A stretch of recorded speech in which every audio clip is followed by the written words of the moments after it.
Nothing in the Lou Brydges Show is intended to be legal analysis, legal advice, or legal recommendations that would be applicable to your particular situation. Everyone in foreclosure or underwater with their mortgage are encouraged to seek legal counsel for a review of your specific situation. Welcome to the weekly broadcast of the Lou Brydges Show, telling the truth about the foreclosure crisis and the greatest financial crime in history that created it. Are you in foreclosure, at risk of foreclosure, or underwater with your mortgage? Do you know someone who is? Every week on this show, you'll get real answers from a real attorney. Lou Brydges will explain options in the foreclosure process. He'll talk about defective mortgages, mortgage restructuring, loan modification, short sale negotiation, and discuss what to look for when choosing a foreclosure defense attorney. Lou is an experienced foreclosure defense lawyer on the front lines of mortgage defense and litigation. Lou is dedicated to helping you keep your property. And now it's time for the Lou Brydges Show and the truth about foreclosure. Here's your host, Lou Brydges. Good morning, Chicago. Another beautiful Saturday morning. Lou Brydges here with my wingman, Mike Main. Hello, Chicagoland. And our producer, Debbie Schreiner. And we're going to talk about the greatest financial crime spree in history that caused the mortgage crisis that is now entering its fifth year with no end in sight. And we're finding that the warning that was given to us by Thomas Jefferson, one of our founding fathers, is coming to be true, but there are people fighting this. And again, as we start every show, with the Thomas Jefferson quote from 1802, in which Thomas Jefferson warned all future generations of Americans, and he was speaking directly to us today. And when Thomas Jefferson said, "I believe that the banking institutions are more dangerous to our liberties than standing armies. If the American people ever allow private banks to control the issue of their currency, first by inflation, then by deflation, the banks and the corporations that will grow up around them will deprive the people of all their property until their children wake up homeless on the continent their fathers conquered." Well, this was a warning and a prophecy. If you let it happen, people, it will happen. If you don't, and beware, you, the people, have it within your power to stop it. And now there is a growing movement in this country. And again, I want to make very clear, we're not talking about the local banks or the regional banks. We're talking about the 12 major banks that have come to dominate the national banking scene and dominate the servicing of foreclosures. These 12 banks service over 99% of the mortgages, half of which are probably owned by the federal government, the Fannie Mae and Freddie Mac, and about the other half, give or take a few percentage points, are privately securitized, and that is they're owned by trusts. The retirement fund, your retirement fund, the public employee retirement funds. And these banks are acting totally in their own self-interest, and they're making a fortune. They're making untold billions of dollars in foreclosing. And that is why all the government programs and for the loan modification programs have been abject failures, because these banks service the mortgages. They do not own them. And it's like a management company that manages, say, an apartment complex, and it's just, there's no profits because they're managing it in a manner that they're milking all the income stream in their management fees. And that's what these banks are doing in the servicing of these mortgages. And that's why they don't want to see the modifications. And that's why they've been violating the settlement agreement that they've been into. But the thing is, there are many defects in these mortgages. There was a lot of illegal activity in the origination that was designed entirely to induce the homeowner to sign a mortgage for far more than the property was worth. Because when you're bundling and packaging mortgage-backed securities, as the Wall Street investment banks were, you make more money if you have 2,500 mortgages of averaging $300,000, that comes to $750 million. 2,500 mortgages averaging $200,000 would be $500 million. So you're talking about a $250 million increase in this one mortgage-backed security. And they're putting together 4 or 5 of those today, and at a 1% commission, they're making $10 to $20 million more per day.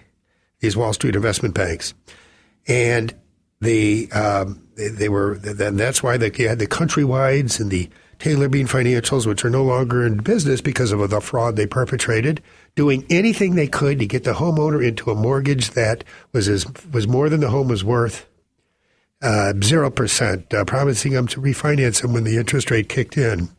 interest-only loans, all kinds of gimmicky loans and all kinds of deception. And this deception was unlawful activity, which means that if you were signed a note and mortgage between 1998 and 2008, you were probably the victim of a fraud, of an illegal fraud. And then in the securitization of the mortgages, there are a lot of other defects which give rise to defenses. Now, this doesn't mean that the homeowner should get his home free and clear of a mortgage, but what it does mean is that the homeowner has some leverage. A homeowner who will fight a foreclosure, who will demand a renegotiation, a restructuring of an underwater mortgage, has leverage because he was unlawfully induced into entering into the mortgage, and there are defects in the securitization of the mortgage. Now, these all involve technicalities that this new breed of attorney called foreclosure defense attorneys, of which I'm proud to be one of the first ones, one of the pioneers, so to speak. But we need more and more of these. So we have regular segments here in the show now. We've got a news segment in which we report to you some of the news that's going around the country. We're going to have a question and answer segment in which we're going to answer some of the questions. And I want to thank everyone for the positive support. We were just overwhelmed with the response to this show. This is our 5th show, and we're receiving calls and emails. And Mike will later give you all the information about where to call and where to email us and our Facebook page and all that information. And we'll give you that in later segments so you can have a pen ready. But we're very pleased with the ratings and everything. This is just off the charts. And so let me get just quick to some of the news of this week, because our first segment here is we're winding down our first segment. The New York Attorney General is revising his foreclosure complaint against Bank of America and Wells Fargo for violations of the settlement agreement they entered into 2 years ago, for the violations they were found to have committed then. And these violations, these abuses in the foreclosure process, as they call them, let's call them what they really are. They're frauds upon the court of this country. These major banks have been perpetrating frauds upon the court of this country. And I can say this without any fear, sue me, because the truth is a defense. It is a known, documented fact that they have agreed to pay $26 billion to rectify and to give modifications for people to rectify the frauds upon the court that they committed in the foreclosure process. And believe me, I'm in court every day. What has been found is only the tip of the iceberg. This is far more reaching. We're talking about warehouses. There's been a couple whistleblowers that have come out now that were employees of some of these banks that have come out and said they have warehouses where people are lined up in banks of desks fabricating, forging documents because they don't have the documentation. The whole securitization process involved about 5 transfers of the mortgage from the originator to a trust or to Fannie Mae or Freddie Mac. They didn't want to pay the recording fees on those transfers, so they set up this MERS, you probably have heard of, the Mortgage Electronic Registration System. Well, that's fallen apart like a cheap suit. I mean, any law school real estate professor 101 would tell you that ain't going to work, but it didn't work. It's amazing that these major banks made such a blunder. The thinking is that they would keep track of the transfers by electronic registry, and then later when they needed them, they would do the documentation, which in concept is okay. But when you're talking to 56 million residential mortgages in the country, it just hasn't worked. So now they resort to fraud, forging documents. Now, this gives the attorney who knows this, and it is a very complicated area of law, so you need to be very careful. There's going to be a lot of, overnight wonders in this field, and there are of, struggling attorneys, but there are a lot of good attorneys out there that really know what they're doing. And I am so pleased that our Attorney General, one of the best attorneys now I know this is a conservative radio station, but our Lisa Madigan is an Attorney General to be proud of. I mean, she had an interview this past week with John Theus, the president of the Illinois State Bar Association, and which was a recorded interview. It was played on our Illinois State Bar Association news clips, and I was just very proud of her, very proud of our association for interviewing her and giving her the opportunity to. And her big advice is, if you have a mortgage and you're underwater or you're behind in the mortgage, you're facing foreclosure, you need competent legal counsel. And she's done so much in the field of being at one of the forefront of the attorney generals going after the banks.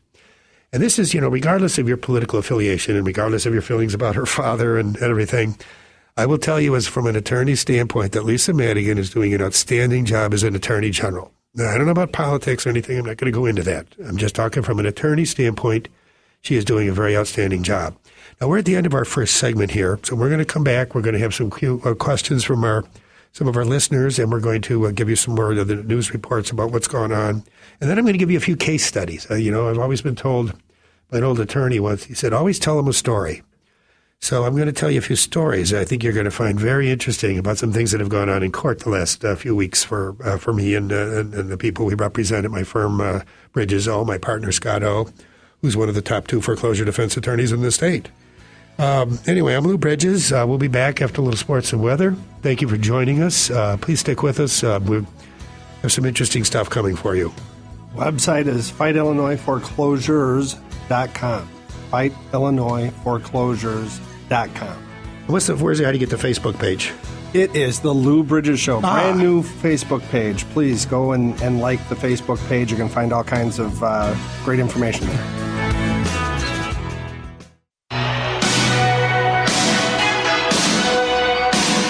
Welcome back to the Lou Brydges Show with Louis Brydges, one of Chicago's leading foreclosure defense attorneys. Here's Lou to tell you what to look for when hiring a foreclosure defense attorney and how to avoid being conned on AM 560. The Answer. Hello, Lou Brydges back here with we're going to get quite right to the news segment here. This past week, the Attorney General of New York, Eric Schneiderman, one of Lisa Madigan's counterparts that she works with and has been helping and supporting, has revising the allegations of his lawsuit against Wells Fargo and Bank of America regarding the violations of the mortgage settlement agreement that they reached 2 years ago. So, see, these banks have failed to meet the standards laid out by the National Mortgage Servicing Settlements. And if anyone has a mortgage and has tried for a modification, you're saying, no kidding. Tell me about it. Because there's no one there to talk to, and they're just, I'm not going to go into it, but we need 10 shows to go into all the violations and all the abuses. Elizabeth Warren, a senator that maybe is not too popular with some of us, but is on the Senate Banking Committee and is doing an excellent job there, has been really pushing the Office of Comptroller of the Currency, because you see the banks have taken over branches of the government. I mean, Thomas Jefferson's warning is coming to be, and it's not that they've taken over the whole government, and they certainly haven't taken over the Illinois Attorney General's office, but they have taken over the Office of Comptroller of the Currency at the national level. And the OCC, the OCC is with the Attorney General, just to back up, I'll tell you a little story. 2 years ago, all the allegations about the robo-signing and the forged documents and the fabricated documents and the runarounds that people were getting in the modification process and the dual tracking, all were coming to light. And so the 49 of the state attorney generals, the 50th state attorney general from Florida is in the bank's pocket, and I'm not going to worry about any libel there. This is not an opinion, Mike. Mike's writing out opinion. Make sure you tell him it's an opinion. No, this is fact. 49 state attorney generals, including Lisa Madigan, who was one of the leaders, started investigating the banks. And, they came up with just all kinds of stuff. Well, all of a sudden, the banks announced, we've reached a settlement agreement with the Office of Comptroller of the Currency. Well, OCC wasn't doing any investigation. It was the state attorney generals. This is what's called pulling the rug out from under, or trying to. So OCC, which, the banks basically ran off to OCC and said, look, these attorney generals are looking into what all these abuses we're doing. We need your help. We need a consent decree. So they have this consent decree in which they agreed to review all the foreclosures they accomplished in 2009 and 2010. And they're going to get to use their own accounting firms to do the review. Well, their accounting firms aren't lawyers, and they're accounting firms that they are paid billions of dollars by these banks. I mean, they talk about a whitewash in the making, and sure enough, these accounting firms and the OCC said, well, this is the consent decree that they're going to do. So 1.5 million foreclosures they did in 2009 and 2010. 1.5 million. So after 2 years of reviewing these, they reviewed about 250,000. That's all. About 1/6 of the ones they were supposed to review. And they go back to OCC and they say, look, we can't do any more of these. And the reason is they're finding, even though it's their own in-house, their own accounting firms, not in-house, but their own, Deloitte Touches and Price Waterhouses that are doing the review. And even though it's an attempted whitewash, and even though they're cherry picking the ones that they're reviewing, they're finding, lo and behold, that what these foreclosure defense attorneys were saying was true. Massive fraud upon the court. Anywhere from 30 to 80% of the foreclosures were based on wrongful documentation that was fabricated. That's a fraud upon the court. Or that there was some kind of dual tracking, and that just a whole, it was a whole smorgasbord of violations of regulations, laws, and procedures. So they agreed to give $26 billion to the victims, and but they get to stop doing any more foreclosure reviews. So Elizabeth Warren, the senator, says to OCC, well, what exactly was found? And he says, I'm sorry, Senator, that's privileged. What? Come again? This is an employee of the people, of the Office of Comptroller of the Currency, telling a representative of the people, a U.S. United States senator, that information that was uncovered by when he allowed the banks to conduct their own foreclosure review is privileged. Excuse me, who do you work for, and who is this you're asserting the privilege on behalf of? The Office of Comptroller of the Currency or the banks? And who is it that you work for? Which is basically what Elizabeth Warren says to him. And I mean, this is the kind of thing I'm talking about. This is the Office of Comptroller of the Currency, in case you know, is a federal government bureaucracy that we created, that we own, that is our police, our watchdog over the banks. And they find something on the banks, and they won't tell us what it is. Well, you can tell that's not, and see, these things are kind of good in a way, because it exposes what they're really all about. And I'll talk to you about some things that are happening in our judiciary that are exposing some of the judges. I'm not going to go there right now. Another thing is, you say this is 5 years now, but foreclosures and auctions in Cook County rise. Almost 3,000 residential properties in Cook County were scheduled for foreclosure auctions in April, a level not seen since August of 2010. This is not going away.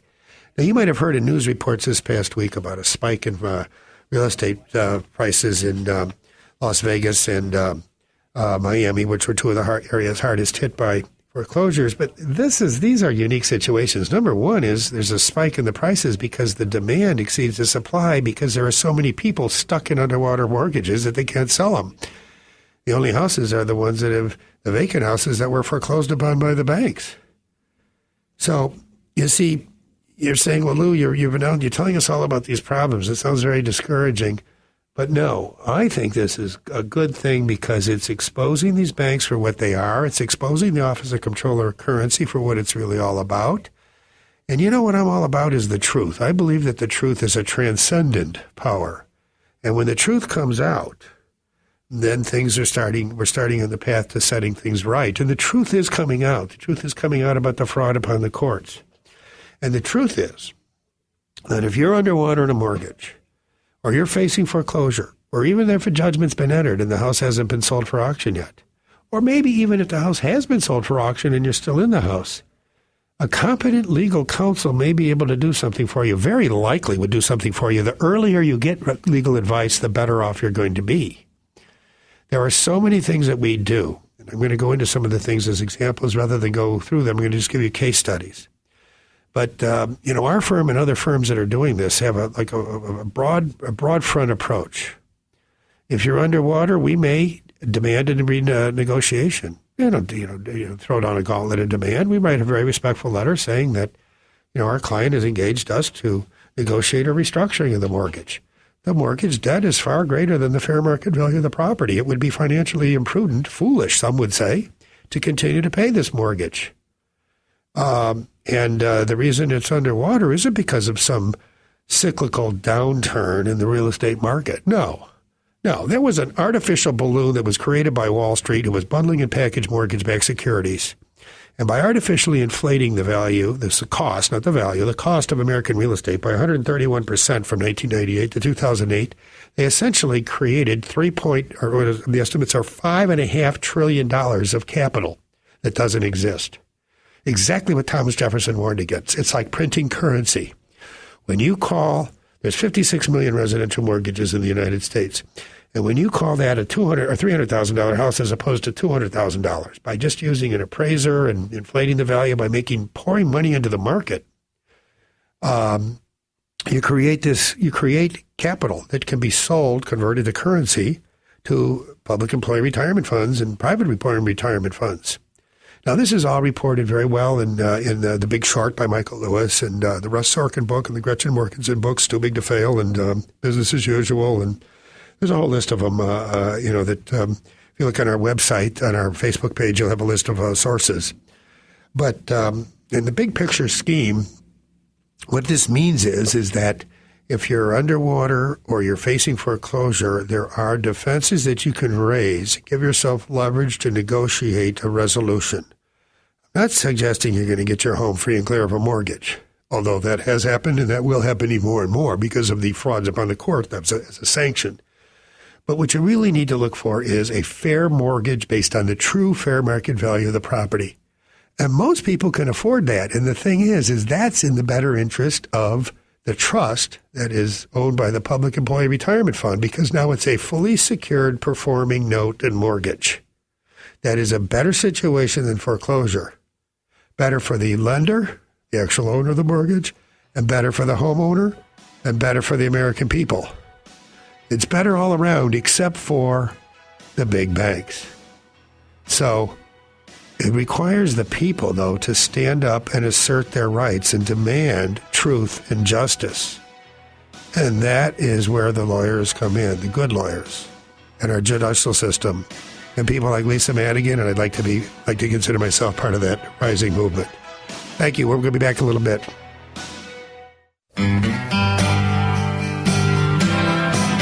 Lou Brydges of the law firm Brydges & O and Associates, one of the leading foreclosure defense firms in the Chicago area, rejoins you now on the Lou Brydges Show. Here's Lou on how you might avoid foreclosure and deal with a mortgage that's underwater. Hello, Lou Brydges again, and I just go quickly through the news reports. Foreclosure crisis still has millions in its grips, reported by CNBC. 5 years after the mortgage meltdown sparked a wave of home foreclosures, millions of Americans are still in housing limbo and battling to save their homes despite government programs meant to save them. You know, there are so many people out there that really are in limbo. They come to our offices or come for the free consultations, and it's a nervous situation. The bank isn't, they get the running around on the modification process. But the thing is, if you're underwater, that is, underwater means you owe more in the mortgage than it's worth. If you owe more in the mortgage underwater, on the mortgage than the property is worth, typically as much as $100,000, you're paying far more on a monthly basis to live in the property than you should be. And not only that, but you're paying the taxes on the property, and you have no ownership interest in it. And you're probably, if you're significantly underwater because of the way mortgages work, you're not going to have any ownership interest in this property for 20, 25 years, and you're probably not going to keep it that long. But you also have a lot of people that are stuck in the house that maybe want to move or downsize, but they owe more in the property than it's worth, so they can't sell it because they won't be able to pay off the mortgage. You need an attorney, and you need competent legal advice because, there's restructuring. That's different than modification. And restructuring is it's a reduction of principal balance to reflect the true fair market value of the property. Now you may say, well, that's not fair. I mean, why should I pay my mortgage. Why should he get a reduction in the value of his? Because the reason he's underwater wasn't anything wrong that the homeowner did. And it wasn't just a situation of bad luck because of a cyclical downturn in the real estate market. There is so much information. This was an artificially created balloon, and it was a balloon that was created by fraud. And when you are fraudulently induced into entering into a contract, the law will not impose that contract upon you. You have an excuse for non-performance is the legal term. And the vast majority of mortgages that are underwater were the basis of a whole plethora, we get these, what we do is investigations. They're called audits by a professional mortgage investigator. The same people that did the audits that led to the foreclosure settlement, the same types of audits, the reviews that are being used by the government to find this. And what we find from our auditors and this gives the attorney ammunition to fight in court, is massive violations of federal regulations in the origination of the loan. Errors in omissions and false information that was given. The way the appraisal was conducted was a violation of federal regulations. The information given to the homeowner was not only false, but a violation of federal regulations. There was information withheld from the homeowner that is a violation of federal regulations. Federal regulations are laws. And the legal theory that has long been accepted is that unlawful inducement is what is known as an affirmative defense to a contract enforcement action, which is essentially what an action to sue on a mortgage is. Now, the note, you can have a holder in due course, and that gets a little more complicated. But the thing is, these notes were not transferred properly. Oftentimes they don't have the original note. And there's also been the note has been separated from the mortgage, which can arguably make the mortgage unenforceable because there's no longer a security and interest for a note when the note is separated from the mortgage. And the mortgage does not automatically follow the note. That is wrong. That would cause the real estate law professor, real estate law professor 101 to pull his hair out. That is wrong. And that is a common notion, but it is legally wrong. If you don't believe me, look at the law review articles that have examined that issue. Look at the works of Professor Adam Levitin.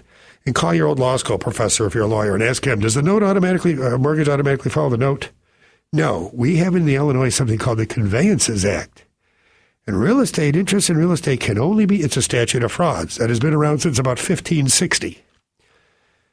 In England, not in Illinois, but in England. And this Conveyances Act, the statute of fraud, provides that interest in real estate can only be transferred in a written instrument in recordable form. Now, I'm getting a little more technical than I wanted to get here, because we have questions we want to get to. What does this mean for you? And Mike here gathers typical questions so that we can try to apply this situation and this to your particular situation. What's your question for this week, Mike?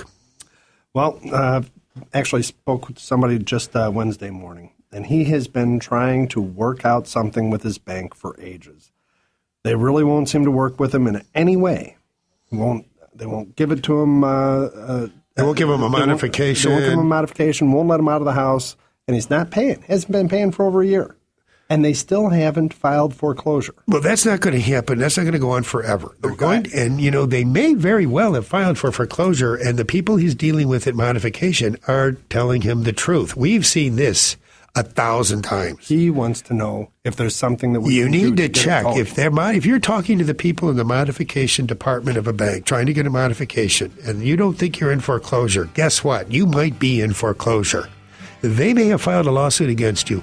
They may have hired a process server who swears at a stack of Bibles that he served a summons on you. There may have been a default judgment entered against you. You need to have a lawyer who can very quickly, for most counties, go online and check, or you can go online and check. But I will tell you, we have had over 500 people that have come and talked to us that didn't know they were in foreclosure. I'll tell you what else the situation is not going to go on forever either.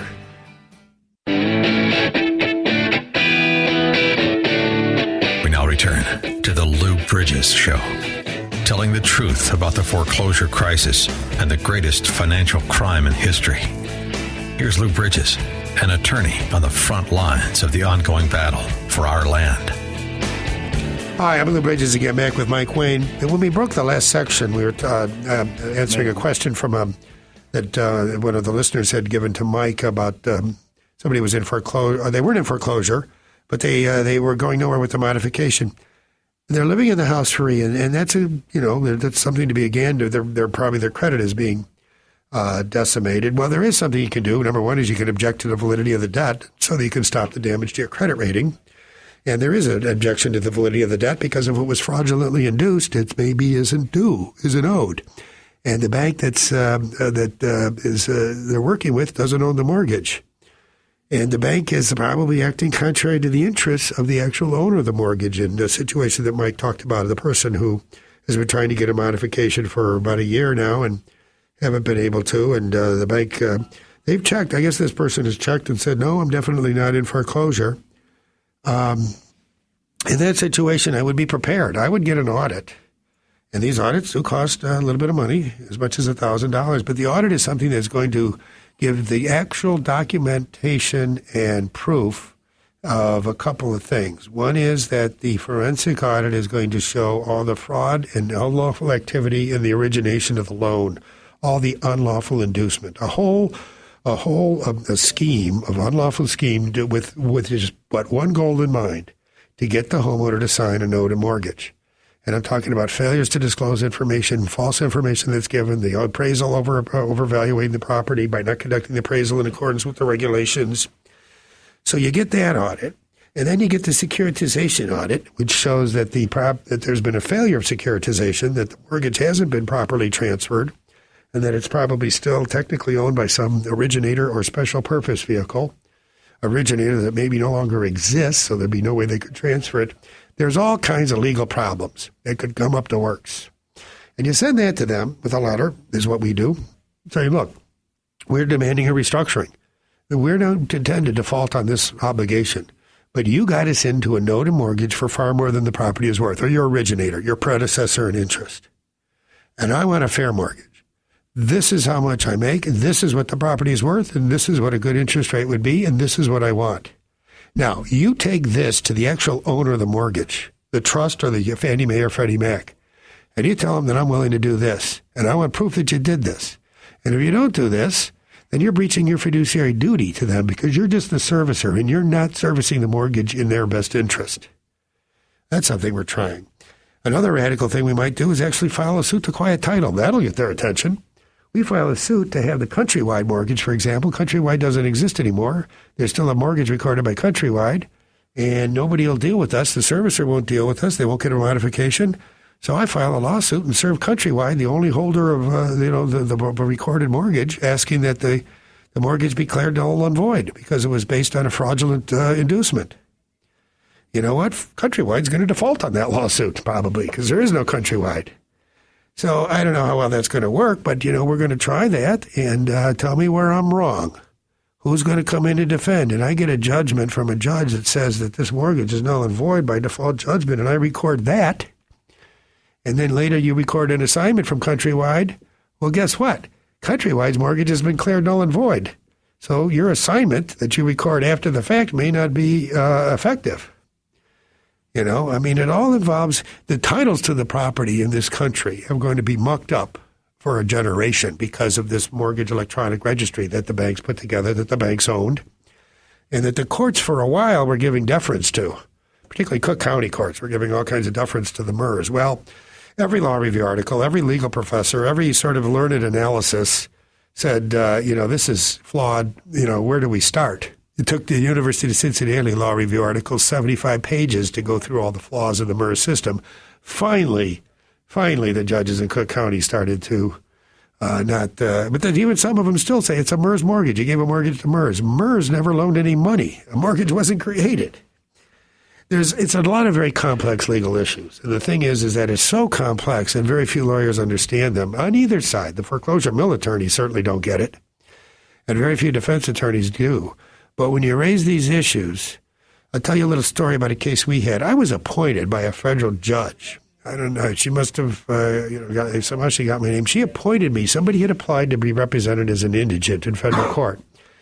Now, it was a Deutsche Bank case. For some reason, Deutsche Bank files their foreclosure actions in federal court. Why, I don't know, but I don't mind because federal court is a very nice forum. We've got some very learned judges, very educated judges, and a lot of our arguments are received much more receptively in federal court because you've got, law clerks and they look it up and they say, yeah, these defense attorneys are absolutely right. So we don't mind being in federal court at all. So anyway, the first time I go to court, and this is a case I've been appointed to, I talked to, there was one of these, it was one of these foreclosure mill attorneys. Actually, it was a little more than a foreclosure mill. It was actually a real law firm.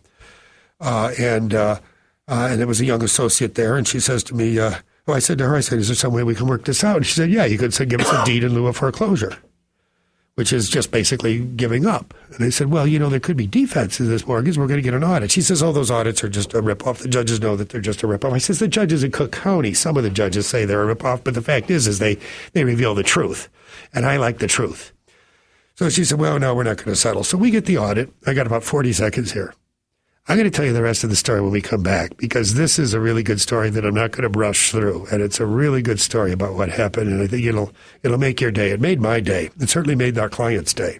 Quick reminder of FightIllinoisForeclosures.com, our telephone number. If you have any questions for the show or want to ask some questions about your situation, 224-513-1231. And don't forget our new Facebook page, The Lou Brydges Show. So facebook.com/The Lou Brydges Show. That's Bridges with a Y, by the way. Brydges, Bridges, the old English way. Welcome back to the Lou Brydges Show with Louis Brydges, one of Chicago's leading foreclosure defense attorneys. Here's Lou to tell you what to look for when hiring a foreclosure defense attorney and how to avoid being conned on AM 560. The Answer. That's right, people. Look what's happening out in the streets. We got the people rising up against these big banks, and this is a great time to be living in. It's an historic time, and you're going to tell your grandchildren about this, because there is a movement in this country growing and growing that recognizes that these major banks are not going to take over this country. We're not going to give away the land. And we're going to heed the advice that was given us to it by Thomas Jefferson. And we're not going to let our children wake up homeless on the continent their fathers conquered. But I was telling you a little story about this case in federal court where I was appointed to represent an indigent defendant, that is a poor person who couldn't afford an attorney. She's in a mortgage. She's an elderly woman who's retired, and some shyster at, Taylor Bean Financial or Countrywide, or I can't remember which it was, got her into a mortgage and had an appraisal and said, it's a $175,000 house, and we get you $175,000 and you can buy the house and you can pay the mortgage because it's going to be 0%, and your Social Security is going to be enough to pay it. Well, it was for a couple of years until the interest rate kicked in and she couldn't refinance. And so now this old lady who's put her life savings in a down payment is, looking at going out on the street. And so she shows up in court and tells the judge what her situation is. And the judge tells her to fill out the form, and she gets, so the judge appoints me to represent him. I get her an audit. I tell the auditor, look, you're doing this one for free. I'm representing this woman pro bono. You're going to do the audit for free because this is important. And this is what's right, and this is the truth. So the auditor was, yeah, right, I'm going to do that. Yeah, he was all for it. And we found more stuff on this mortgage. We found more fraud in the inducement. We found more defects in the transfers of the mortgage. And so now Deutsche Bank is servicing the mortgage, and they filed suit to foreclose, and the attorneys they hired are being real snots. I mean, just, real aloof, snotty, one of these kids right out of law school, and I've been practicing for 33 years. So anyway, we give them this audit, and I file what are called affirmative defenses, and I send what's called a request to admit, asking them to admit documents, admit facts, and everything. Next thing I know is I get a call from the senior partner of this firm. It wasn't one of these foreclosure Miller firms. It was a real law firm with senior partners, and he says, hey, wouldn't your client like modification? And we say, yeah, as long as it's restructuring. This house is only worth about $50,000. It's a little bungalow in Chicago, and not the best neighborhood, but it's her home. And he said to me, how much? And I said, well, it's worth whatever the home is worth. And we find out the home appraises for $50,000. She now has a mortgage for $39,000. She's got some equity in the property. She'll make her payments from her Social Security. She'll have plenty of money to make them. And I did my good deed for the day, and I was proud to do it because at the end of the day, if you use your talents and skills to help the people of your tribe, you'll always have that going for you, whether you make money or not. Now, as it turns out, if you have something where you can help other people, you're probably going to make money. But regardless, someday that's going to all be useless or worthless to you. If you do something with your life, to be important, and that's what I feel privileged to do, and that's why I have this radio show, to spread the truth, because the truth is a transcendent force. And I believe in a light. I believe in a transcendent force. You may call it God. I call it the truth. And the truth is, never give up the land. Fight for truth and justice. You'll never be alone in this country.